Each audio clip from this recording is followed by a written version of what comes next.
Hello and welcome to our Employer Masterclass from the Changing Education Group. This is an opportunity for employers to give you, the students, a real insight into their world of work. My name is Amos Madry, your host and careers advisor here at the Changing Education Group. Joining me today is Jack Cassidy, who's the founder of TFEA and has a passion for providing opportunities to students across Bedfordshire who wish to challenge themselves within a positive environment. With 13 years of experience within coaching and education, Jack holds qualified teacher and learning status and is a UEFA licensed coach. The reason behind founding TFEA was to bring opportunities to young students in his hometown, allowing them to thrive in the environment TFEA create.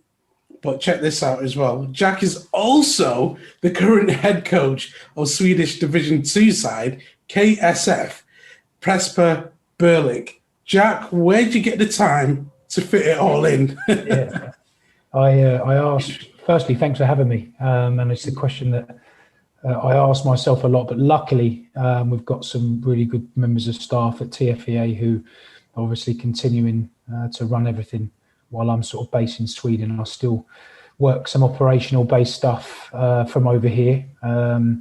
So it still allows me to have my hand in and see what's going on. But obviously for obvious reasons, being out of the country, my contact hours with the students are reduced, but we've got some excellent staff members doing some good work. Excellent. Could you tell us what the past year's been like and how you've experienced the whole pandemic? It's been difficult, particularly I would say for our students, because they sign up to our program because they have a passion for football and they want to transfer those skills into their educational studies. And those two things go hand in hand. And then suddenly for the practical side to be taken away and really all they're doing is work online, it becomes a really difficult challenge for them, particularly motivational wise. So we would have a typical day would be they would do their studies in the morning and then train in the afternoon. But knowing that training wasn't around the corner was really difficult for them. And doing Zoom fitness sessions and stuff, it's not the same because they want to be playing football. And you can't play football over Zoom. Well, I know you can do different football challenges. We've seen loads over the last year. It doesn't replace that human physical contact, that interaction that they thrive and want. So I felt sorry, particularly for our year 13 students, because they've had 2 years disrupted now. They've probably lost 6 months of our program. And although we've supported them in other ways, they have lost 6 months of the practical element of the program. So it's been difficult for everybody and for staff because we're used to combining roles where we're outside and inside and seeing the students in so many different ways, and suddenly we were communicating through a screen. I think everybody's learned a lot from this time, but it's also probably learned a lot that you can't replace physical day-to-day interaction. It can't be replaced. Yeah, definitely. And a lot of our students watching this can relate to what the students have had to deal with. Tell us a bit more about, your experience in starting this organization and how you went about doing it. At what point? I mean, obviously you got 13 years plus experience, but tell us how it all started. If I told teachers that worked with me now that I was a qualified teacher, they'd probably laugh. I had good experiences at school, but I wasn't the most focused. I just think I maybe didn't find that passion that early. And I think sometimes this is why I think things like this are fantastic, because I think that through no fault of the teachers, and I think we could speak on a whole nother episode about this, but so not to dwell on it, but I think sometimes our education system can be very exam-based driven and a tick box exercise, and then you can miss out on a lot of students who've got a lot of skills but aren't necessarily good at algebra and passing an exam, but yet they're deemed that exam result can then make them feel they're either deemed clever or not clever. And I was certainly in that bracket where I couldn't really find something that I was really passionate about. I was passionate about sport, and I went into teaching and various different roles between starting up TFEA, but for the last sort of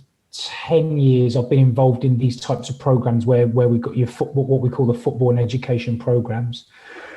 And I just felt that I could start up my own with my own values, with my own beliefs of how they should run, and put that into place. And we've been lucky enough to be able to do that along with some really good staff members. Put together a program which we think is best suits our students and is formed on what we think is most important in developing that age bracket of the 16 to 18-year-olds.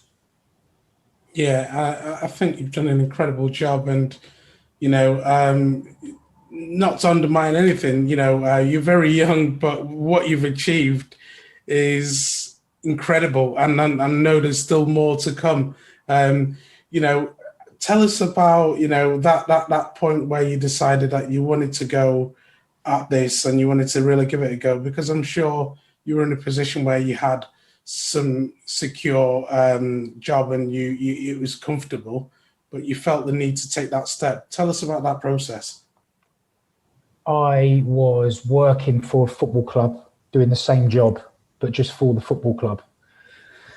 And I think that the only issue I have sometimes with these football education programs is when you're attached to a football club, albeit a semi-professional football club, sometimes the students join the program because they think there's a tangible route into semi-professional or full-time football. And in all honesty, the numbers don't state that that's going to be the case. And I'm never there to tell somebody they can't do something. I'll never, ever, ever stamp on anyone's dream.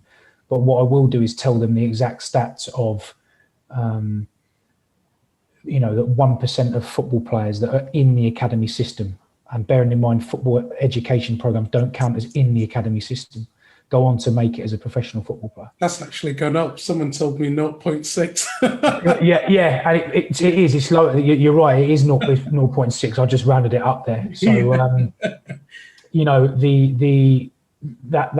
that's quite harrowing anyway for those that are in the system. So for those that are not, and I've been guilty in the past when I'm on these programs of almost selling that and saying, well, look, if you do well, you can do this, this, and this. And then what you then forget is, well, what happens to the other 4? If you take a cohort of 40 over 2 years, well, maybe one will play semi-pro football. So I wanted to start something that wasn't attached to a football club. And I made mistakes early on because I did attach it to a football club early on. And then we then come away from it, and we ended up settling on what we're really happy with now. We're not a football club. We're an education provider that's in partnership with Bedford Academy. And we feel that we get the balance spot on between the football side and the educational side, but most importantly, developing the person that's ready for the working world or the university world after 18, because it's tough. It's a tough age group when you get to 18. Suddenly the students go, wow, what do I do now? So it's our job to support them along that journey. And I just felt that I wanted to step away from that point of having to answer to somebody else on what I needed, on how we wanted to market the program. And I thought, the only way to do that is to do it myself. Yeah, I mean, your story is just so intriguing, and it's for a lot of our students watching this, it's a great opportunity for them to learn and see from someone like yourself, and to give them that advice so that they can see where things could go. I mean, you need the experience, you need to work for somebody in order to understand before you can go out on your own. And, you were fortunate in that position to learn, but then realizing, wait, hang on a minute, I could do something here. And you saw a need for helping people in a way that wasn't being met, and providing that support for people, which is incredible. How do you identify a need for our audience out there who are thinking, where can I fit in this whole spectrum and this whole world system, and how can I provide my expertise to people? For me, when I look back on, I'm still nowhere near where I want to go on my career path and my career journey. But one thing that I think I'm grateful for is the amount of different experiences that I've had. So I'm managing a football team in Sweden at the moment, but I think some of the things that experiences I still call upon are when I did a 6-month stint in a school as a supply teacher. It doesn't get any more tricky than that when you're going as a supply teacher. How quickly can you build relationships with the students? Because deep down, they know when they walk in that classroom and there's a supply teacher there, they're rubbing their hands together. So how can you build those relationships quickly? And those experiences still help me now. I worked in a pupil referral unit for expelled students in Luton. I did that straight away after I left school. That opened up my eyes because I went to school in Wootton in Bedford, and I hadn't really seen too much outside the village, if I'm being honest with you. So I think that experience, yeah. Yeah, absolutely. And I did that for 4 years. And then I just don't think there's any shortcut to gaining experience. And I think that maybe potentially over the last few years, people want the end goal without the process. We see footballers on TV make their debut, but what we don't see is the 18-year journey that's gone into that, and the hard work behind the scenes and the sacrifice. I've done endless hours of teaching and coaching for free, endless hours, 5 nights a week, giving up Saturday nights, missing out on different things like that. So I think that's maybe something through no fault of their own young people that maybe sometimes can be skipped over because everything's a quick fix. You can learn stuff on YouTube now. It's everything's quicker, but I don't think there's any actual shortcut to just going out there and trying things. How do you know if you're not going to be good at something if you don't try it? Give it some time, go and experience different things, do different part-time jobs while you're still at school to just experience where your skill sets are. I think it's great that people that are working in supermarkets and as a waiters part-time in school, that's amazing, because there's so many transferable skills there about dealing with people, dealing with customers, that could then transfer into what you're doing now, into what I'm doing now, into this. And so I think that it's about going out there and actually the doing part, which actually I think can be overlooked now because we just see the end goal and go, right, I'm going to do that now. And I'm not sure it can work like that. Even if you look at top business people, they've often been bankrupt a few times before they've actually gone on to find that thing that's actually made them really successful. Yeah, I think that's incredible advice. There's just so much to pick out from that. Trust the process. It does take time, and you've got to be patient. But it's not just patient as sat there and doing nothing. You are proactive. Going out there, working in a supermarket if you need to, working in a fast food restaurant. It gives you the experience, time management, working with colleagues, working with people, customer service skills. And as you said, those are transferable that you can then take into a different field later on. So it's never wasted. No time is ever wasted. So even for our audience who think that job they've got in, I don't know, McDonald's or wherever, it's not a waste of time. There is value in it. And I think it's important you mentioned that. And not being afraid to fail. You mentioned CEOs who have gone bankrupt a couple of times. We've had a president in the United States who's been bankrupt we don't know how many times, but he keeps going. He keeps, not to be afraid to make mistakes. I like that. It's good advice, and of course, trust in the process. So can you tell us about the things that you enjoy and the things that you don't enjoy so much with your roles?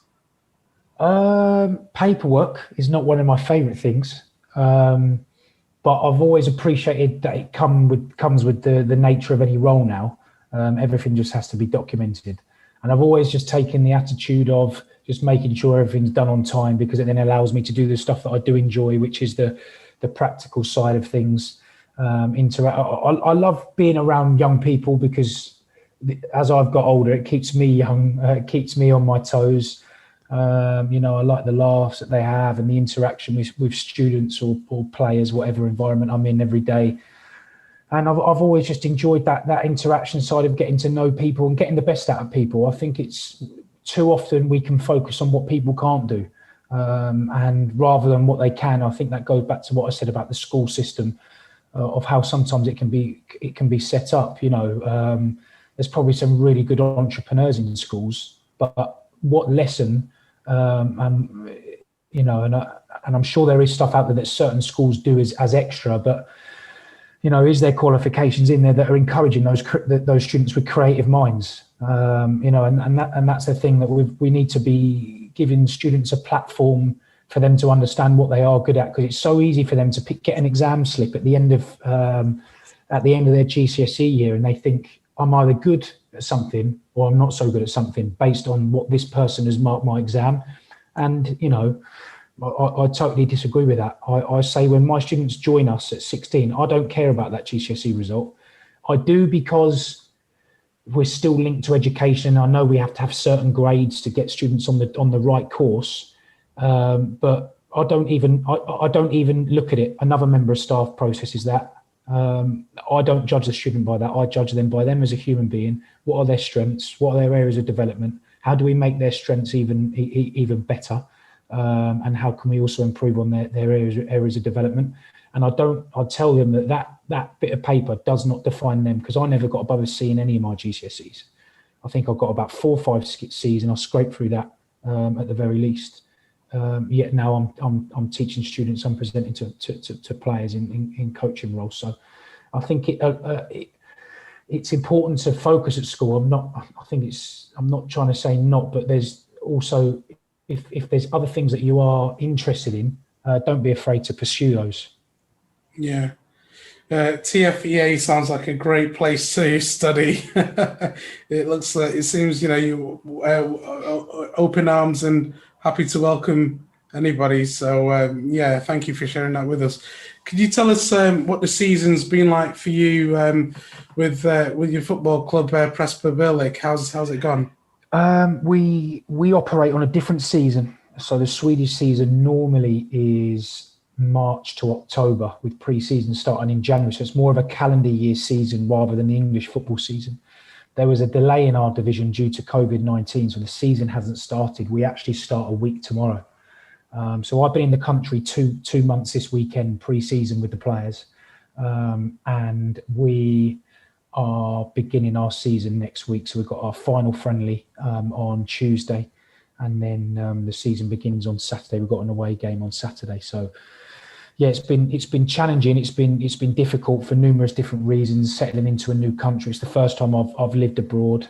Having done it, I cannot recommend it enough to young people. If you get an opportunity younger than me to go out there and work abroad, wherever that may be, go and do it and experience different things. It's something that my partner did in her university years, and I was always a little bit jealous of that because I think she had different experiences that I maybe didn't. She'd also lived. She was from up north, went to university in the south, studied abroad, studied a foreign language, and I just felt there was a different dynamic to the way she worked because of that. And I wanted to experience that, and was almost thought that the time was running out for me. And then this opportunity came, and with her blessing, I took it. And now when I speak to students now, I say, if you can do it earlier than that, go and do it. Go and do it. You know, particularly when you haven't got any ties when you're younger. I mean, you know, when you feel like time's running out, you got your back against the wall, and that opportunity presents itself. What does that feel like? Yeah, no, it was exciting for me. I think I'm still actually young in terms of coaching because I'm only 31. Yeah. I sort of meant in terms of, you know, I don't have any children yet, but that I'm sure that's in our life plan. I've got a house and stuff. So, you know, it was obviously a decision where my wife, or not wife yet, but I'm sure she'll be asking me when. Congratulations. Don't say that yet because I haven't proposed yet. If she watches this, right, she'll be expected. But my partner stayed at home, you see. So it's all those decisions. Whereas if I was, say, 20, single, it's easy to make that decision. You know, you might live at home with mum and dad, and it's just a case of, well, I'm going to go. And I've got an assistant out here who's done exactly that. He's coached in so many different countries.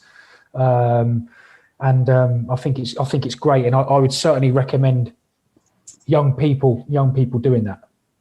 Yeah, how do you get the balance right when you're trying to coach your players, but yet at the same time, you know, you want to have the arm around them, but equally you want to try and get the point across. You want to get that get that work ethic out of them. I think it's important. I think you have to build a relationship with the person first. I think it's easy to stand on the side and tell someone to run, but if they're hating every bit of me, I don't think they're going to do it. And they might do it for a short period of time, but then when it really matters in the last minute of games where they've got to make that run to stop somebody scoring a goal, are they really going to do it because do they really care about the team and the environment we've created?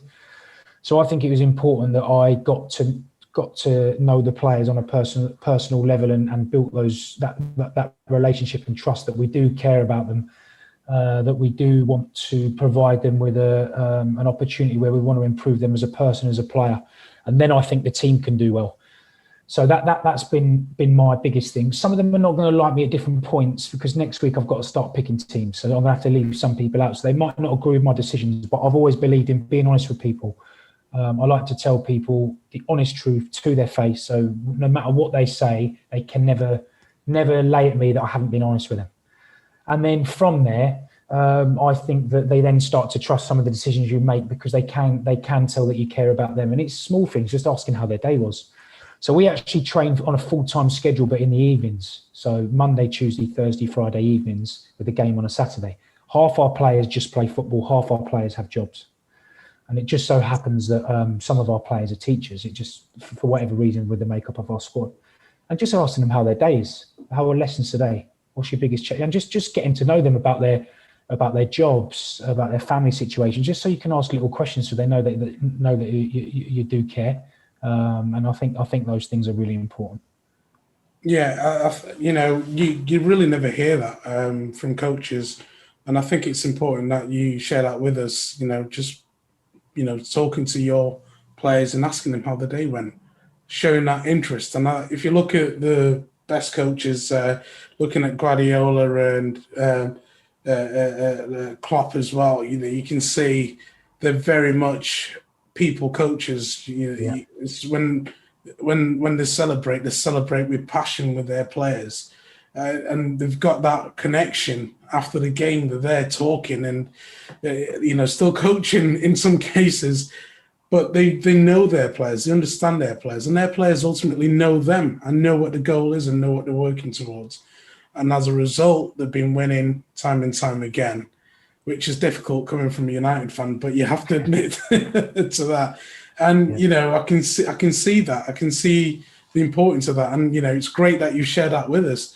I won't be surprised to see you back here with in the Premier League perhaps one day. Would you reckon? Is that something you might aim for?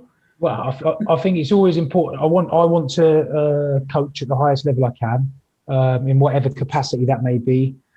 I'm also a realist, so I'm aware that to coach at the highest level, it's going to be extremely difficult. But internally, I've got some aims and aspirations. Like I said, I want to coach at the highest level that I possibly can. But I think it's important not to compare yourself. There's no point me comparing myself to Pep Guardiola because I'm not him, and he's had a stellar playing career. He's the best coach in the world at the moment, in my opinion. Same with Jurgen Klopp and all those guys. But what I can be is the best version of myself.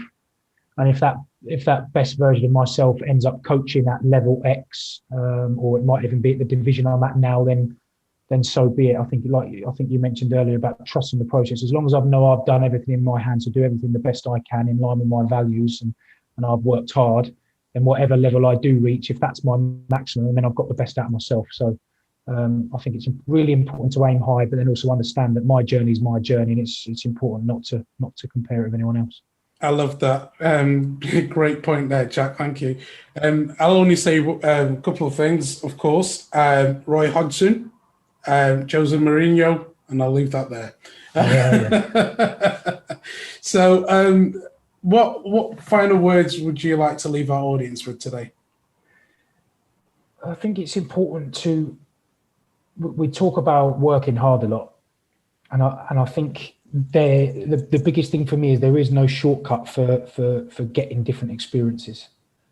So when I look back to the things that helped me now in this role is, yes, of course, all the coaching that I've done over the years, but a lot of the stuff in relation to relationship building is coming from when I was a waiter at 15, 16 years old, when I worked in a pupil referral unit, when I was a supply teacher, and we had students with special educational needs who did not want to do PE, but by the end of the 6-week term, they're joining in because I've managed to build a relationship and build that trust.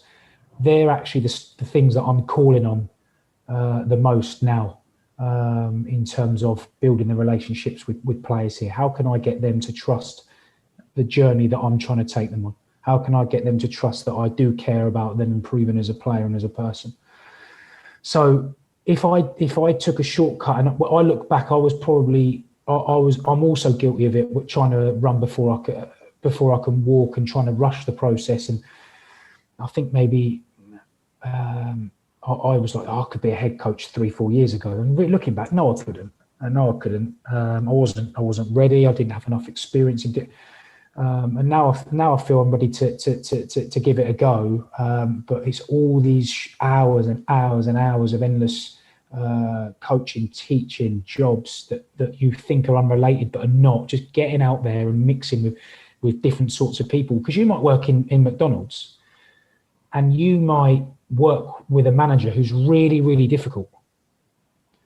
Then in my position now, if I relate that to what I'm doing now, well, I might have a chairman who's really difficult. How do I manage upwards with him, where I keep my cool, I pick my battles, all of these things add up to when you finally fall into that, when that bit of the jigsaw fits, and when you finally find that thing that you want to do, you've called upon all these different experiences. It's better than sitting at home thinking I'm only going to look for a job that's this job title and I'm not going to deviate away from that, because no job's going to knock on the door for you. No one's going to knock on your door and you're going to open it and they're going to say, here's a job, there's the car waiting for you, jump in, we're going to take you there now. You have to go and make things happen for yourself. Yeah, incredible. Nothing to add to that.